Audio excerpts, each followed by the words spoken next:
Bonjour à tous, bienvenue dans cette nouvelle vidéo. Comme vous l'avez vu dans l'intro, dans la miniature et dans le titre, on va parler d'United.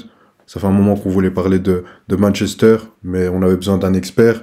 Vince, comment tu vas? Présente-toi pour ceux qui te connaissent pas. Ben écoute, ça va comme on peut. Hein. En tout cas, heureusement que mon état justement psychologique dépend pas des performances du club. Mais pour ceux qui me connaissent pas, je suis un créateur de contenu justement spécialisé sur ce club de Manchester United, qui est dans une situation absolument déplorable depuis plusieurs saisons maintenant. Et puis en tout cas, merci beaucoup d'avoir pensé à moi pour parler de ce sujet-là, qui effectivement déchaîne les passions. Et puis il y a énormément de choses à dire en ce moment. C'est vrai, c'est vrai. Et ça fait un moment qu'on voulait le faire. Merci à toi d'être venu. Vous trouverez en description le lien de sa chaîne. Il fait du superbe travail. Les fans d'United, les fans de Premier League, tout simplement les fans de foot. On va commencer. Il y a un entraîneur qui a été nominé. On a déjà parlé de Ten Hag. Je pense pas que c'est nécessaire d'y revenir. Il y a Amorim. Il fait le pire départ d'un entraîneur depuis le départ de Ferguson. Ça a été difficile pour lui, pourtant il y avait beaucoup de hype avec ce qu'il faisait au Sporting. Toi, t'en penses quoi d'Amorim? Est-ce que cette saison compliquée depuis qu'il est là, c'est sur lui, plus sur les joueurs? C'est difficile. En fait, c'est difficile d'identifier les causes parce que en réalité, quand on regarde le problème actuel, c'est quoi? C'est que le niveau de jeu est dégueulasse, les résultats sont pareils. Reste à voir. Est-ce que c'est la plus grosse responsabilité pour la direction qui a choisi de mettre fin à un projet qui avait commencé un petit peu de plus de 2 ans plus tôt avec Ten Hag, comme tu le disais? Ou est-ce que c'est la responsabilité du coach qui finalement n'a pas un dispositif adapté aux joueurs qu'il a à sa disposition? Est-ce que c'est la faute des joueurs qui sont juste pas assez bons? Quand tu regardes finalement justement cette ère post-Ferguson à United, ce que tu peux constater quand même, c'est que le niveau, enfin, il n'y a pas vraiment eu d'équipe qui déployait un beau niveau de jeu, séduisant, spectaculaire, si ce n'est peut-être sous Olé, où il y a eu une période où c'était un petit peu olé-olé, si on veut, justement. Mais j'ai tendance à dire que tout de suite, c'est trop tôt pour pouvoir vraiment mettre la responsabilité sur le nouveau coach qui est arrivé il y a seulement 3-4 mois maintenant. C'est trop tôt pour pouvoir dire que c'est de sa faute si ça tourne pas bien. En plus de ça, on pouvait s'attendre à ce qu'il y ait une période d'adaptation, sachant que lui, il arrive avec des idées en tête, avec un système tactique qui bouleverse totalement les habitudes des joueurs. Il y a forcément une adaptation à faire, et en période d'adaptation, forcément, c'est pas huilé et t'es friable. Donc j'ai tendance à dire qu'on verra si Amorim est fait pour le job ou pas un peu plus tard. Tout de suite, tout ce qu'on peut dire, c'est que la mayonnaise ne prend pas rapidement et que potentiellement, il faudra peut-être se poser la question sur la compatibilité entre certains joueurs et les ambitions du club dès cet été, à mon avis. Ok, pour moi, tu as répondu dès ta première phrase, et merci de ton expertise sur ce club. Mais pour moi, c'est un peu l'erreur de... Attends, je viens de remarquer, t'as un super maillot. C'est que je me suis dit que ça te ferait plaisir. Je voulais pas mettre le maillot d'United pour pas faire comme la dernière fois. Bon, prochaine fois, promis, je mettrai l'écharpe, tout ce qu'il faut. Là, tu m'as honoré. Merci. Je m'adapte à mon interlocuteur. Merci beaucoup, ça fait plaisir.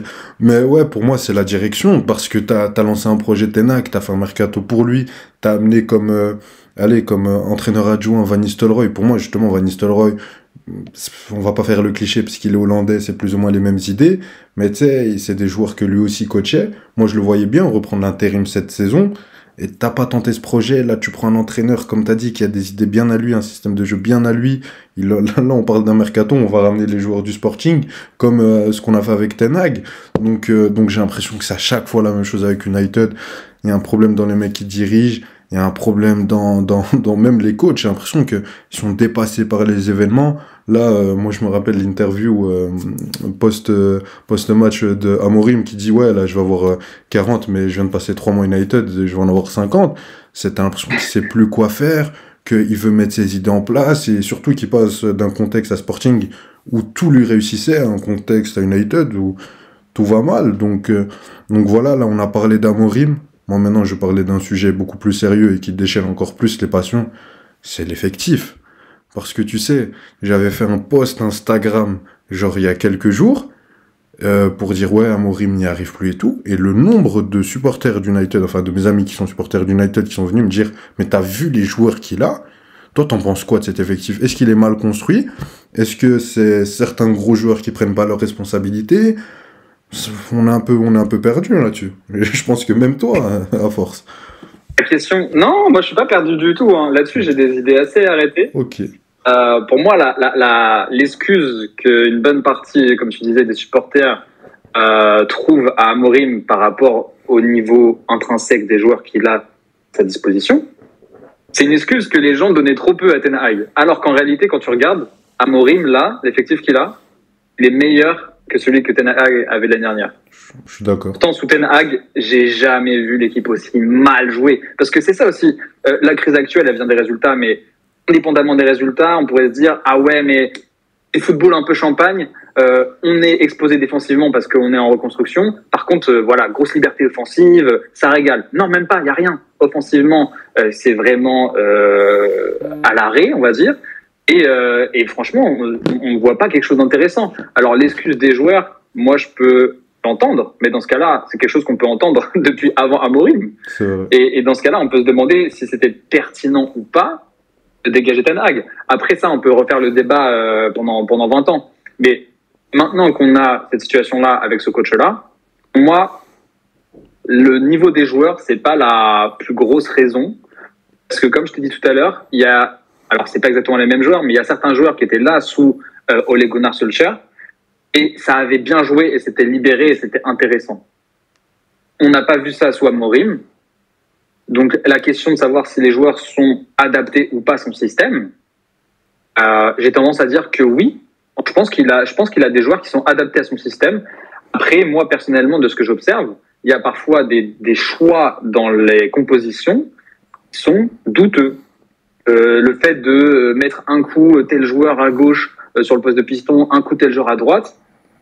Quand tu recrutes un joueur pour jouer à gauche comme Dorgu, que finalement tu le mets à droite, et que Dalot, tu le laisses à gauche alors qu'il n'a jamais été aussi peu performant que depuis qu'il est à gauche. Est-ce que au-delà des qualités de tes joueurs, au-delà de leur compatibilité avec ta méthode, est-ce que tu les mets vraiment dans les meilleures conditions pour faire performer? Pas sûr. Il y a ça aussi au milieu de terrain, tu vois, genre Bruno Fernandes, milieu de terrain, moi je suis pas convaincu. Pour moi, Bruno Fernandes, c'est justement un milieu offensif. Tu peux mettre justement dans ces deux milieux offensifs sous l'attaquant. Ah, il pourrait briller parce que sa qualité, on va dire, majeure qui aide l'équipe, c'est le côté décisif dans les derniers 30 mètres. Et dans l'entrejeu, c'est pas pour moi tirer le meilleur profit du joueur. Et en plus de ça, pour l'équipe, je suis pas sûr qu'on y soit parce que derrière, est-ce que si tu fais un milieu, par exemple, Ugarte avec Kobe Mainoo ou Ugarte avec Eriksen, est-ce que tu ne retrouves pas plus? Je pense. Mais voilà, il y a d'un côté des joueurs, de l'autre côté les choix du coach qui, parfois, sont pas évidents. Ok, mais est-ce que tu es d'accord avec moi? Parce que là, depuis tout ce que tu as dit là sur les joueurs, je suis complètement d'accord. Moi, j'ai longtemps défendu Ten Hag. Et je vois beaucoup de gens beaucoup plus gentils avec Amorim qu'avec Ten Hag. Peut-être parce que le personnage plaît plus. Mais sur l'effectif, quand même. Il y a quand même des mecs, par exemple, devant, vous avez pris 2 buteurs. Un qui réussissait à l'Atalanta, un Bologne en Serie A. Il y avait une hype. Et là, depuis le début de saison, j'ai quasiment rien vu. Il y a peut-être Zirkzee par moment, et encore rien. Garnacho, j'ai l'impression que c'est de moins en moins bon.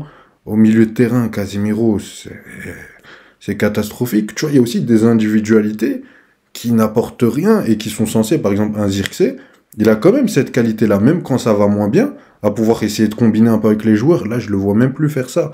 Donc moi, j'ai l'impression aussi que, même si pour moi, tout le monde est fautif. Hein. Tout le monde a sa part d'erreur et c'est toujours comme ça.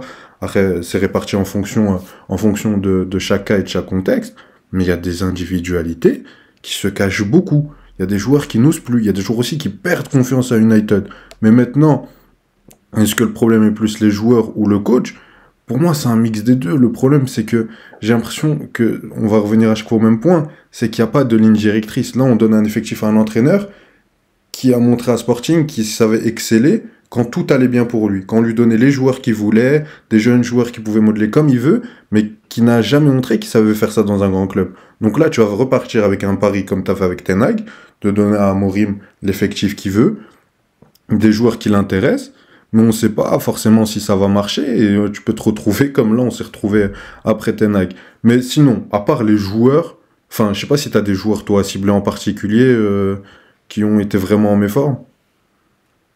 Ah, Højlund, hein, tu l'as cité. En fait, moi, ce que j'observe, et tu vois, je réfléchissais, parfois, tu vois, genre, je réfléchis souvent par rapport à United, parce que, voilà, je me demande comment c'est possible qu'on voit des choses comme ça. En fait, moi, mon constat aussi, c'est que tu as des joueurs qui, l'année dernière, ont montré des choses super intéressantes, qui, cette saison, ont régressé fortement. Højlund en fait partie. La saison dernière, s'il n'avait pas eu autant de blessures, alors, voilà, raisonner à base de si, c'est pas ce qu'il y a d'idéal, mais on a quand même vu des choses super intéressantes de sa part la saison dernière. Cette saison, on le voit plus du tout aussi tranchant, on le voit plus du tout aussi impactant, buteur, bien placé, même si la saison dernière, déjà, au niveau du placement, il y avait des choses à redire. Mais tu as ce joueur-là qui est, voilà, qui a régressé. Il y avait une petite hype la saison dernière, pour moi, qui était légitime. Mais même un joueur comme Kobbie Mainoo, je suis désolé, mais entre ce qu'il nous a montré la saison dernière et cette saison, on voit un joueur suffisant. Vraiment. Qui a régressé, qui nous déshabitue à des très bonnes prestations qu'il faisait la saison dernière. Garnacho, je trouve qu'il est plus fidèle à lui-même. C'est plus un sujet de minutes jouées avec Garnacho parce qu'en soi, quand il est sur le terrain, c'est souvent le joueur qui fait des différences, c'est souvent le joueur qui est percutant. Donc, dans son poste dédié, lui, ce qui lui manque, c'est grosso modo la prise de décision et le dernier geste. Mais le reste, il est là. Il y a la percussion, il y a la vitesse, il y a les appels, il y a la générosité. Après, il reste plus qu'à, voilà, ça reste un jeune joueur. Faut peaufiner des détails. Tu vois, quand on pense par exemple à des joueurs comme ça, Vinicius Junior au Real Madrid, à ses débuts, il avait ce côté un petit peu approximatif, maladroit dans les derniers gestes. Garnacho arrive à corriger un petit peu ça, ça peut devenir un super joueur. C'est vrai. Je suis d'accord. Mais tu as des joueurs aussi comme Dalot, tu vois. Un autre joueur comme Dalot, c'est un joueur qui a régressé par rapport à la saison dernière. La saison dernière, Dalot, pour moi, c'était le joueur le plus constant et finalement, sur l'ensemble de la saison, le meilleur joueur du United. Cette saison, il est régulièrement très moyen, tu vois. Donc, est-ce que c'est une question de préparation physique? Est-ce que c'est une question de confiance en soi? Je sais pas. Mais le constat est là, c'est qu'il y a des joueurs qui déjà pouvaient éventuellement nous faire poser la question de savoir s'ils étaient finalement compatibles avec les ambitions du club. En plus de ça, il régresse. Il stagne même pas, il régresse. Donc ouais, c'est ça qui est problématique. Et derrière, au niveau offensif, comme tu le disais, il n'y a pas de but. Parce que aussi, au niveau des profils, je pense que Højlund, c'est le bon profil, mais il n'est pas dans les bonnes conditions. Xerxes, c'est un joueur qui est intéressant, mais il n'a pas le profil finisseur. Il n'a pas le profil attaquant vraiment axial qui va enfoncer la défense, qui va enfoncer la ligne défensive. Enfin, lui, il redescend beaucoup jouer, redescend beaucoup participer au jeu, et que c'est plus un espèce de électron libre devant ou éventuellement justement attaquant de soutien plutôt qu'un vrai numéro 9. C'est vrai. Non, je suis complètement d'accord avec toi. Mais maintenant, pour toi, est-ce que cette saison, il y a quand même... Est-ce que tu penses vraiment que United pouvait vous sortir de là, cette saison? Moi, je vais te dire clairement, je pense pas. Je pense qu'il y aura peut-être un run vraiment fin de saison qui peut être intéressant. Je vous vois pas être... je vous vois pas être relégué non plus, même si vous êtes 15e et c'est triste de voir United à cette place-là. Mais je pense pas que cette saison, ça va aller. Mais du coup, au-delà de cette question, est-ce que pour toi, la saison prochaine, le projet là qui est en train de mettre en place United avec Amorim et les joueurs qui sont en place, et des potentielles arrivées de Gyökeres, de Kwenda aussi, il y a eu des rumeurs là-dessus. Est-ce que pour toi, c'est viable sur les prochaines années? Les deux, l'année prochaine ou dans 2 ans? Après, quand tu disais qu'on n'allait pas en sortir cette saison, je sais pas ce que tu veux dire. Est-ce qu'on va pas choper une place européenne en championnat? Non, je pense pas du tout. Mais il y a quand même des objectifs qui sont jouables. On n'est qu'en février encore. La saison dernière, on n'aurait jamais pensé que United irait chercher une FA Cup. United est toujours en lice en FA Cup. C'est vrai. Et il y a des gros qui sont tombés. Donc un exploit est toujours possible. Derrière, il y a toujours la Ligue Europa. C'est des objectifs qui sont pas forcément non plus très bien engagés. Surtout que le tirage n'est pas forcément super clément en Ligue Europa. Mais ça reste des objectifs qui sont atteignables pour moi cette saison. Et on pourra mieux répondre à ta question, je pense, selon ce qui va se passer sur la fin de saison. Tout de suite, c'est difficile de savoir s'il y a de l'espoir pour la saison prochaine ou pas. Moi, ce que je pense, c'est que dans tous les cas, la saison prochaine, on ne sera pas candidat au titre. Mais si le job est fait cet été, comme il faut, l'année prochaine, on peut aller choper un top 4 ou top 5, top 4 en première ligue, à mon avis. Parce que c'est aussi devenu un petit peu la rengaine du club. c'est un peu une saison sur deux. Donc là, on a fait 2 saisons pourries. Mais si tu regardes depuis le départ de Sir Alex, généralement, tu avais une saison où c'était pas mal en championnat, la saison d'après est pourrie. Et tu sais pas, peut-être que l'année prochaine, on peut aller choper un truc intéressant, avoir une bonne dynamique. Il y a quand même des joueurs qui sont arrivés dans cet effectif-là qui ont une bonne mentalité. Je pense à De Ligt, je pense à Ugarte, je pense à Mazraoui. T'as des joueurs qui sont arrivés quand même qui, pour moi, ont un impact immédiat. Sauf que le problème, c'est que ceux qui étaient déjà là, ils ont régressé au lieu de rester au niveau et d'avoir quelque chose d'homogène. Si jamais on arrive à avoir un groupe qui se met à niveau, moi, on peut devenir dur à battre. Ok, mais je suis d'accord, parce que c'est un effectif qui a quand même de la qualité intrinsèquement. Tu vois, on parlait de Dalot, Mazraoui, c'est des superbes joueurs. Même défensivement, le nombre de défenseurs de qualité que t'en as 4 en Europe, c'est une chance d'en avoir autant. Des De Ligt, ça a été un talent, même s'il a eu des périodes difficiles à la Juve et au Bayern, ça reste un très très bon défenseur. Lisandro Martinez, Lenny Yoro, même Maguire. Au milieu de terrain, t'as les Meino, Ugarte qui sont encore jeunes, qui vont encore progresser si ça se passe bien. Et devant, t'as un Bruno Fernandes qui, j'avais vu une vidéo à toi où tu disais que c'était un meilleur recrue depuis Ferguson, et je suis assez d'accord.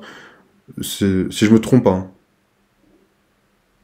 C'est possible, mais je pense que à voir comment évolue un joueur comme Mazraoui, tu vois. Ah oui, mais Mazraoui, c'était avant Mazraoui. Le rapport qualité-prix, il est. Mais sinon, si on met à part Mazraoui, oui, pour moi, c'est le meilleur transfert depuis l'ère post-Sir Alex. Ok, et on espère que devant, il y en a au moins un des deux qui va se révéler, tu vois, et avec des Amad Diallo, Garnacho, l'effectif peut être plus qu'intéressant pour aller chercher au moins un top 4. Donc en tout cas, pour Vince, on espère que United va bien finir cette saison. Comme tu l'as dit, il y a encore l'Europa League en vue et la FA Cup. La saison dernière, vous l'avez prise, donc vous remettez votre titre en jeu. On va voir ça. En tout cas, tous ceux qui veulent suivre United de plus près avec de l'expertise, vous l'avez vu aujourd'hui, il y a la chaîne de Vince qui sera dispo en description. En tout cas, encore une fois, un grand merci à toi d'être venu. Et vous, n'oubliez pas à vous abonner, activer la cloche et lâcher un petit commentaire pour nous dire ce que vous pensez d'United, d'Amorim, de l'effectif et de la direction. Quelque chose à rajouter ? Non, juste que, voilà, de toute façon, la Première Ligue, c'est un championnat très, très compétitif et qu'il y a beaucoup d'équipes qui ont le niveau pour aller chercher les top 4, etc. Donc, derrière, c'est aussi ça qui rend ce championnat intéressant. Mais en tout cas, merci beaucoup pour l'accueil. Bien évidemment, ceux qui nous regardent, allez vous abonner à leur chaîne, les gars, ils font du bon boulot aussi. Et puis un vrai plaisir, au plaisir de refaire une vidéo ensemble. Merci, avec plaisir. Allez, salut tout le monde.